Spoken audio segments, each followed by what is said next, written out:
हाँ तो बच्चों, ये आपके सॉल्यूशन लेसन का 5वां वीडियो है। इससे पहले हमने पढ़ा था सांद्रता की इकाई।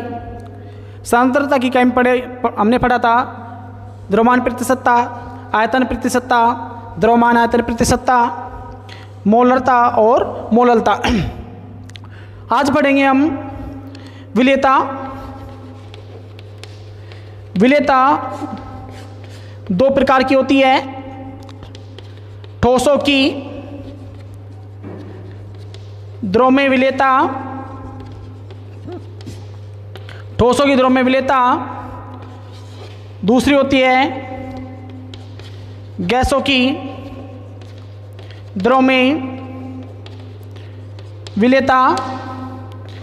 गैसों की द्रव्यमान विलेयता, ठोसों की द्रव्यमान विलेयता और गैसों की द्रव्यमान विलेयता में काफ़ी समानता देखने को मिलती है। आपको समानता जो देखने को मिलेगी वो मिलेगी आपको प्रभावित करने वाले कारकों में। कारक सेम है लेकिन उनका प्रभाव अलग अलग है। कारक तो सेम है, प्रभावित करने वाले कारक, लेकिन इनका प्रभाव अलग अलग है और ये अलग अलग इफेक्ट डालते हैं इन पर। तो हम पढ़ेंगे पहले ठोसों की द्रव्यमान विलेयता। ठोसों की द्रव्यमान विलेयता को आप देखो, ठोसों की द्रव्यमान विलेयता क्या है? निश्चित ताप पर, या फिर लगा सकते हो आप एक निश्चित ताप पर, एक निश्चित ताप पर, एक निश्चित ताप पर 100 ग्राम द्रव विलायक में ठोसों की, विलायक में ठोसों की ग्रामों में, ठोसों की ग्रामों में अधिकतम घुलनशील मात्रा को ठोसों की द्रव्यमान विलेयता कहते हैं। एक बार फिर सुन लो। एक निश्चित ताप पर 100 ग्राम द्रव विलायक में ठोसों की ग्रामों में अधिकतम घुलनशील मात्रा को ठोसों की द्रव्यमान विलेयता कहते हैं। ठोसों की द्रव्यमान विलेयता को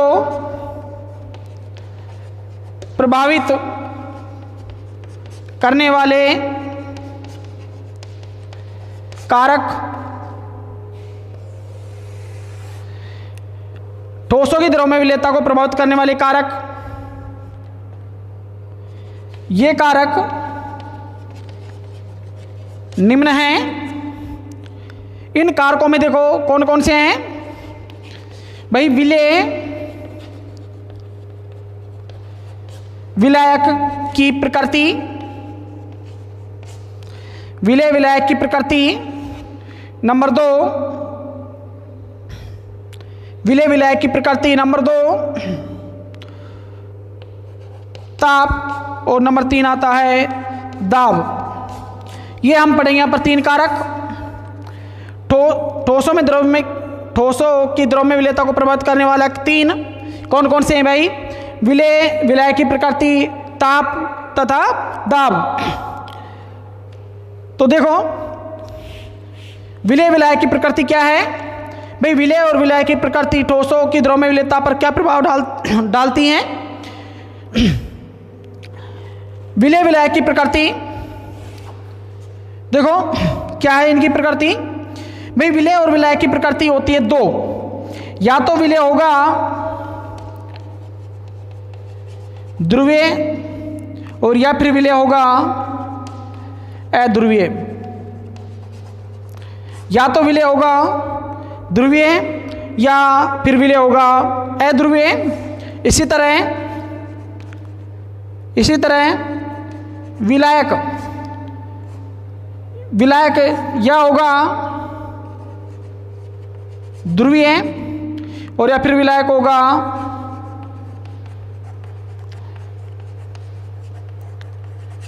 अध्रुवीय। विलय या तो होगा ध्रुवीय प्रकृति का विलय या फिर होगा अध्रुवीय प्रकृति का। इसी तरह विलायक या तो होगा ध्रुवीय प्रकृति का या फिर विलायक होगा अध्रुवीय प्रकृति का। आपको एक बात ध्यान रखनी है, क्या कौन सी बात ध्यान रखनी है? देखो, समान को घोलता है कैसे? समझो इसे, समान को घोलता है, इसका मतलब क्या है?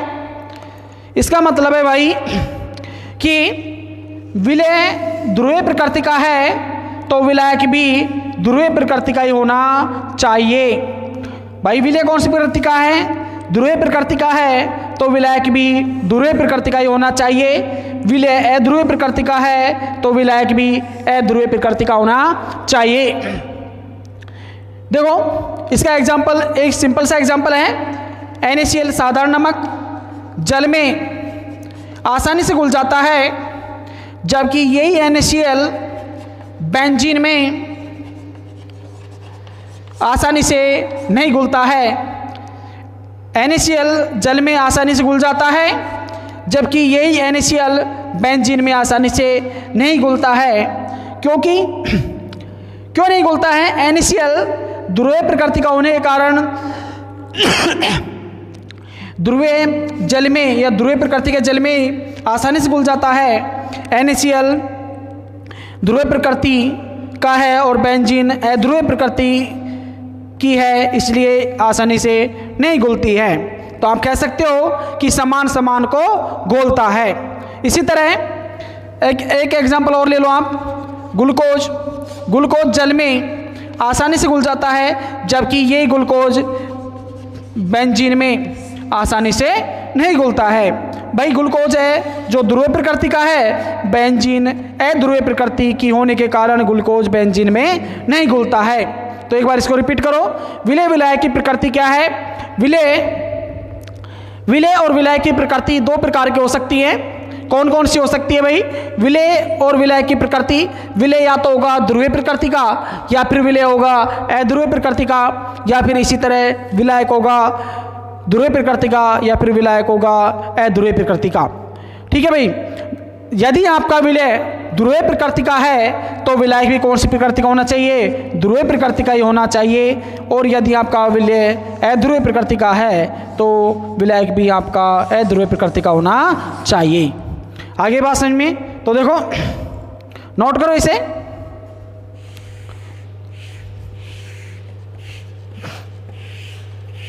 क्या नोट करना है? देखो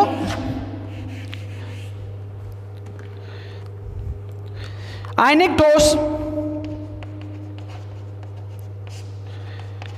ठोस ध्रुवीय प्रकृति की। आयनिक ठोस जैसे NaCl, KCl, NaCl, KCl और KNO3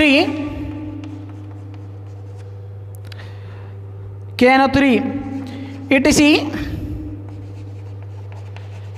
ध्रुवीय विलायक में घुलनशील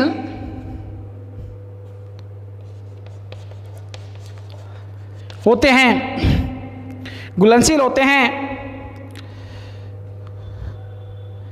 अतः हम जानते हैं कि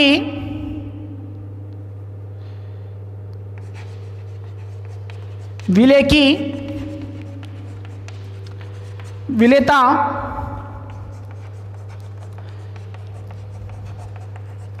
समान को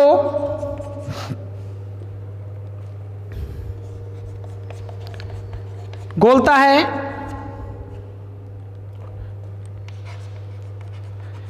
नियम पर आधारित है। अतः हम जानते हैं कि विलय की विलेयता समान को घोलता नियम पर आधारित है। आगे देखो क्या लिखोगे इसमें आगे।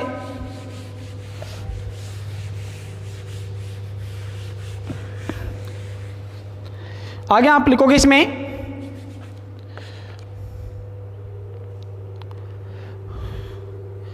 ध्रुवीय विलय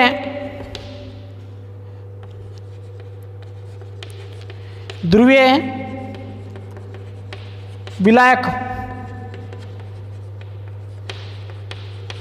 घुलता है, जबकि अध्रुवीय विलय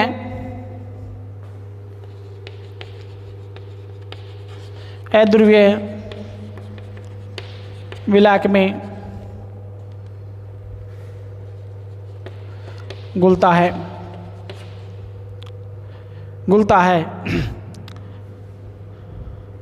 ठीक है भाई।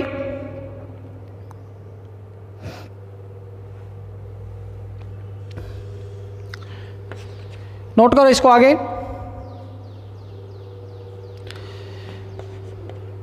नोट डाल दो आप यहाँ पर। नोट, वे आयनिक ठोस जिनकी जालक ऊर्जा कम होती है तथा विलायकन ऊर्जा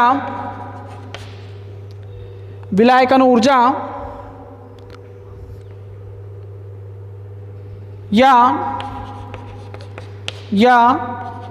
जलयोजन ऊर्जा अधिक होती है। जलयोजन ऊर्जा अधिक होती है। उनकी विलेयता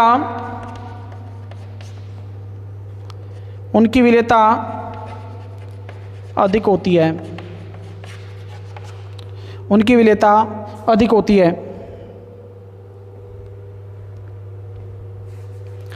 जैसे NaCl KCl की तुलना में अधिक घुलनशील होता है। ठीक है भाई। ध्रुवीय विलायक में घुलता है, जबकि अध्रुवीय विलायक में घुलता है। नोट में आप लिखोगे आप, वे आयनिक ठोस जिनकी जालक ऊर्जा कम होती है तथा जलयोजन ऊर्जा अधिक होती है, उनकी विलेयता अधिक होती है। जैसे NaCl KCl की तुलना में अधिक घुलनशील होता है। भाई आपसे पूछ भी लिया जाए कि KCl NaCl की तुलना में अधिक घुलनशील क्यों है, तो आप कहोगे कि NaCl की जालक ऊर्जा कम तथा जलयोजन ऊर्जा अधिक होती है, इसलिए अधिक घुलनशील होता है।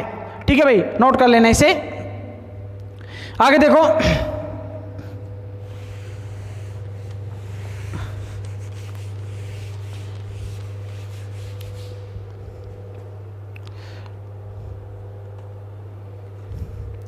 क्वेश्चन नोट करो आप।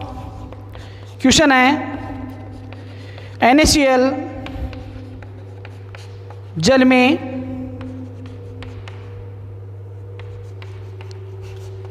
आसानी से घुल जाता है, जबकि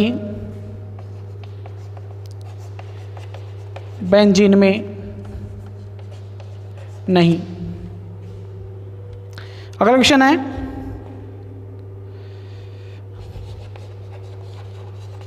ग्लूकोज जल में आसानी से घुल जाता है। क्यों? अगला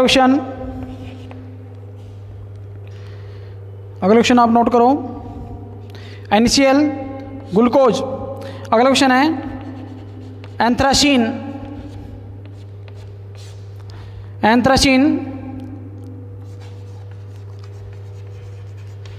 बेंजीन में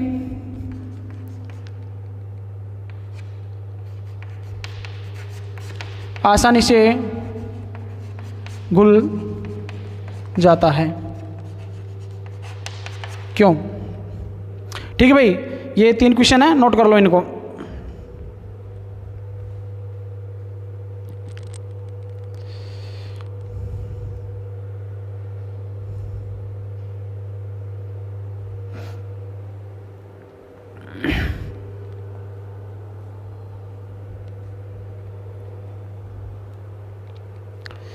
नोट कर लिया?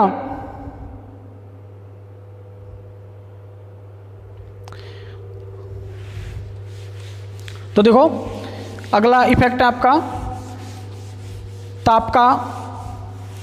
ठोसों की द्रव्य विलेयता पर ताप का क्या प्रभाव पड़ता है, वो देखो आप।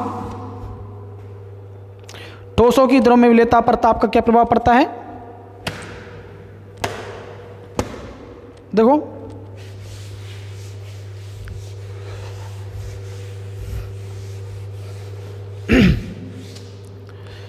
ताप का प्रभाव,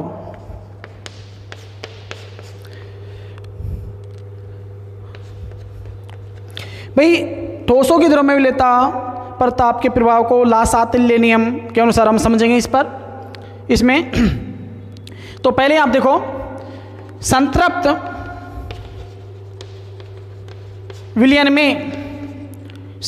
विलयन में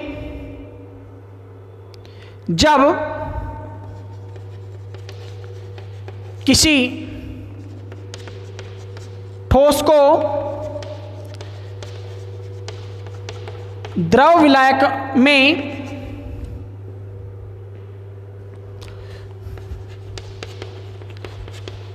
घोला जाता है तो निम्न साम्य प्राप्त होता है।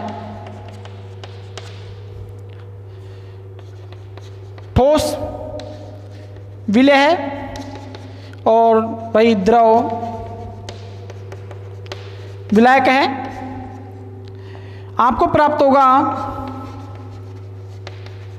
विलयन। क्या प्राप्त होगा भाई? विलयन। ठोस विलेय को द्रव विलायक में घोला जाता है तो आपको विलयन प्राप्त होता है। तो देखो,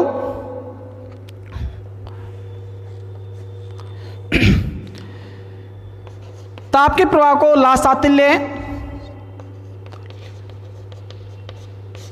ला-सातिल्य नियमानुसार हम पढ़ेंगे। यहाँ पर सबसे पहले आप देखो, यहाँ पर ला-सातिल्य नियम क्या है। तो ला-सातिल्य नियम को यहाँ पर नोट नहीं करना है आपको, बस ओनली सुनना है और समझना है। आपने 11वीं क्लास में पढ़ा है ला-सातिल्य नियम। 11वीं क्लास के लेसन नंबर 7 में ला-सातिल्य नियम दिया हुआ है। लेसन नंबर 7 का नाम है साम्य अवस्था, और वहाँ साम्य अवस्था में ला-सातिल्य नियम को समझाया गया है, अच्छी तरह समझाया गया है वहाँ पर। तो देख लो, ओनली यहाँ पर आपको यहाँ पर परिभाषा याद रखनी है इसकी।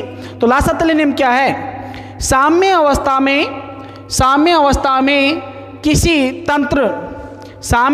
में किसी तंत्र की सांद्रता, ताप दाब आदि में परिवर्तन किया जाता है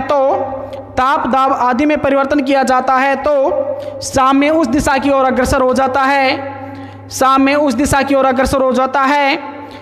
जिस दिशा में जाने से इनका प्रभाव नष्ट हो जाए। यही कहलाता है ला-सातिल्य नियम। एक बार फिर सुन लो, सुनो इसको ध्यान से। साम्य अवस्था पर किसी तंत्र के ताप दाब सांद्रता आदि में परिवर्तन किया जाए तो साम्य उस दिशा की ओर अग्रसर हो जाता है जिस दिशा में जाने से इनका प्रभाव नष्ट हो जाए। ये ला-सातिल्य नियम कहलाता है। ला-सातिल्य नामक वैज्ञानिक ने यह ला-सातिल्य नियम की 2 कंडीशन है यहाँ पर। कंडीशन है, पहली कंडीशन है यदि delta H is greater than 0, delta H is greater than 0, अर्थात विलेय को विलायक, अर्थात विलेय को विलायक में घोलने पर ऊष्मा अवशोषित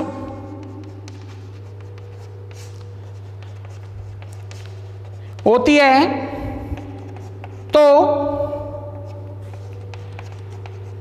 ठोसों की सॉरी भाई, तो ताप बढ़ाने पर विलेयता बढ़ती है, ताप बढ़ाने पर विलेयता बढ़ती है।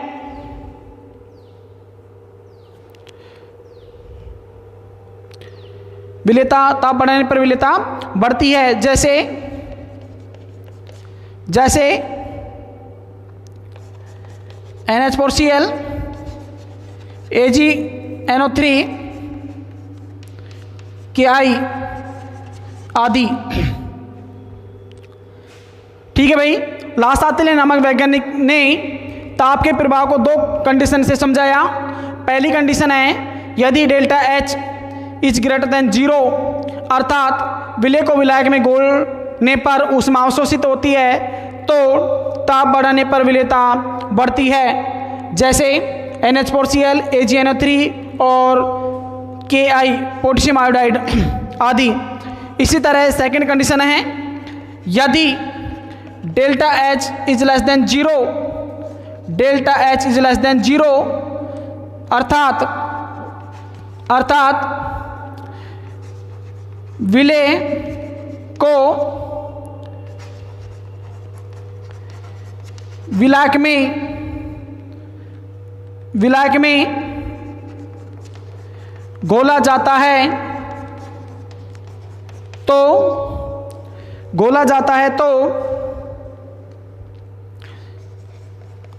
ऊष्मा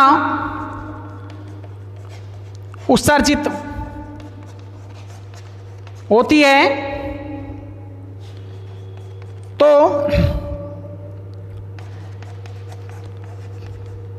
ताप बढ़ाने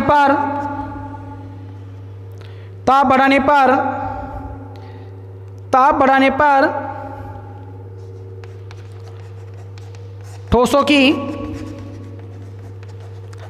विलेयता कम होती है। ठोसों की विलेयता कम होती है भाई। कब होगी कम? जब delta H is less than 0 हो तो ठोसों की विलेयता कम होती है, और डेल्टा एच ग्रेटर देन 0 हो तो ठोसों की विलेयता बढ़ती है। ताप बढ़ाने पर विलेयता बढ़ती है। ध्यान रखना दो कंडीशन दी हुई है, condition number 1 delta is greater than 0 और delta is less than 0। Delta H greater than 0 का मतलब है कि जब विलेय को विलायक में घोला जाता है तो ऊर्जा या ऊष्मा अवशोषित होती है। इस स्थिति में आप ताप बढ़ाओगे तो विलेयता बढ़ती है। और दूसरी कंडीशन दी हुई है delta H is less than 0। इस स्थिति में आप विलेय को विलायक में घोलते हो तो ऊष्मा उत्सर्जित होती है, मुक्त होती है। ताप बढ़ाने पर ठोसों की विलेयता कम होती है। दो कंडीशन दी हुई हैं, दोनों ही मोस्ट हैं, ये एग्जाम में आ चुकी हैं भाई, ध्यान रखना इनको, ये एग्जाम में आ चुकी हैं। एक बात और नोट करना, इसको नोट ही लिखना है, इसको नोट में लिखोगे आप, नोट लिखना। कुछ लवण हैं जो असामान्य व्यवहार प्रदर्शित करते हैं, जिनमें ग्लूबर लवण का नाम पहले आता है, या ग्लूबर लवण है Na2SO4 .10H2O। इसकी विलेयता 32.4 डिग्री सेल्सियस तक बढ़ती है। इसकी विलेयता 32.4 डिग्री सेल्सियस तक बढ़ती है। इसका मतलब यह है कि यदि इससे अधिक ताप किया जाता है तो इसकी विलेयता घट जाती है, यदि इससे अधिक ताप किया जाता है तो इसकी विलेयता घट जाती है। इसका कारण क्या है भाई? इसका कारण है ये क्रिस्टलन का जल, ये क्रिस्टलन का जल है, ये यहाँ से पृथक हो जाता है। 32.4 डिग्री सेल्सियस ताप से अधिक ताप करने पर क्रिस्टलन का जल अलग हो जाता है और इसकी विलेयता घट जाती है। एक बार फिर सुन लो, कुछ लवण हैं जो असामान्य व्यवहार प्रदर्शित करते हैं, जैसे ग्लूबर लवण Na2SO4.10H2O की विलेयता 32.4 डिग्री सेल्सियस ताप तक बढ़ती है। यदि आप इससे अधिक ताप करोगे तो इसकी विलेयता है जो घट जाएगी। क्यों घट जाएगी? इसका कारण है ये क्रिस्टलन का जल, ये क्रिस्टलन का जल इससे अधिक ताप पर अलग हो जाता है और इसकी विलेयता घट जाती है। तो आप नोट में क्या लिखोगे? आप नोट में लिखोगे भाई, नोट डालना और लिखना, कुछ लवण जैसे Na2SO4.10H2O, Na2SO4.10H2O, ग्लूबर लवण,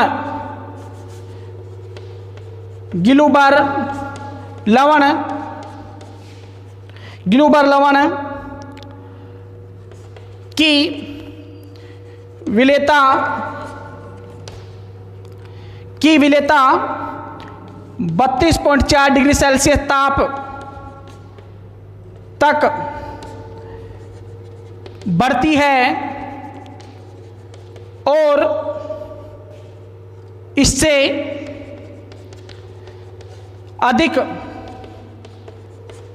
ताप पर विलेयता घट जाती है। क्योंकि क्या कारण है भाई? देखो, क्योंकि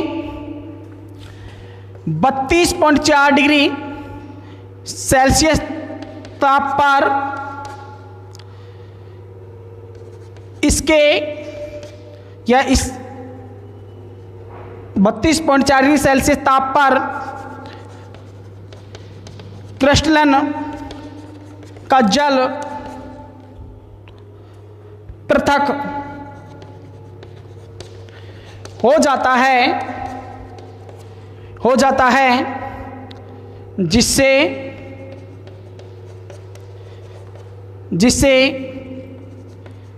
इसकी विलेयता घट जाती है। भाई बात आती है यहाँ पर क्रिस्टलन के जल की। ये क्रिस्टलन का जल क्या होता है इसको आप अच्छी तरह समझ लो। ये क्रिस्टलन का जल क्या होता है? देखो, क्रिस्टलन के जल को वैसे तो हम बोलते